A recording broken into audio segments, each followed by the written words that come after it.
Thank you. I've always been interested in self-help, self-improvement. But as a kid, I couldn't afford the big ticket for the week-long Tony Robbins retreats and whatnot. But I heard someplace that you could have a mentor without ever meeting your mentor. You could be like a mentee from afar. Brilliant idea. So that's what I did. I picked my heroes, great artists, great creative people, great athletes, winners, successful people. And I made them my mentors. And how I did that? I studied everything about them. I read their biographies, I read their autobiographies, I watched all the interviews, I read reviews about them. I learned everything I could. And from that information, I developed a belief system, a way of life. How I would live in this world to reflect my heroes. And it worked. I had this never give up, anything is possible attitude, and I was just chugging along. For a while. And then I had some setbacks. Well, I thought, well, I've got to go back to the source. I've got to revisit my heroes. I'm thinking too much about my own ideas, and I've got to get back to my heroes. So when I went back into my research, this is what I discovered. These are my heroes.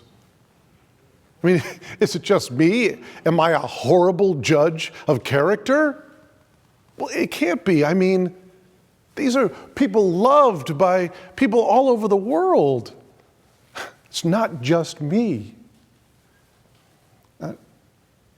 So maybe I could just take what I needed, right? And leave the rest.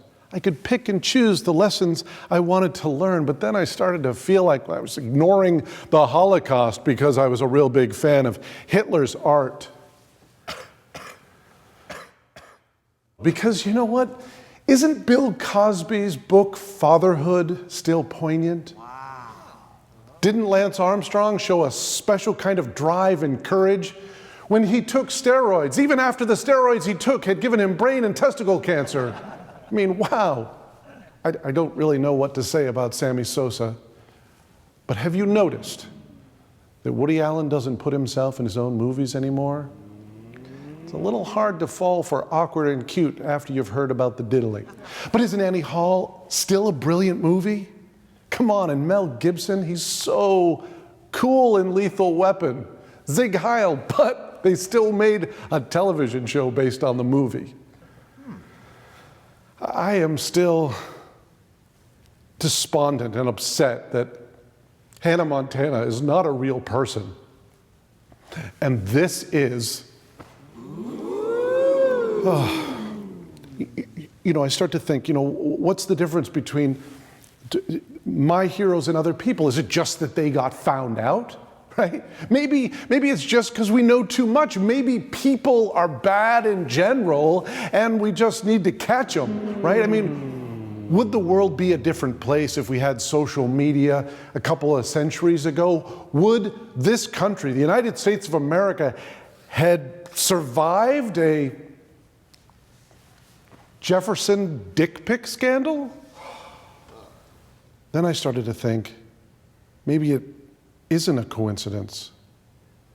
Maybe in order to be successful, you have to be a creepy, racist liar.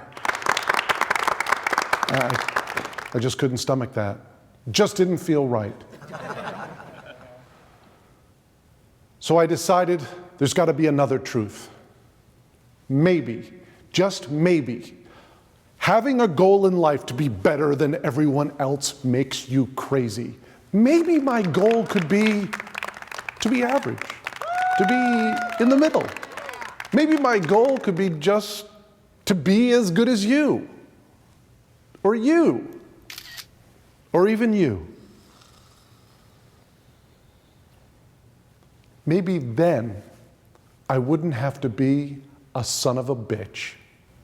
Thank you.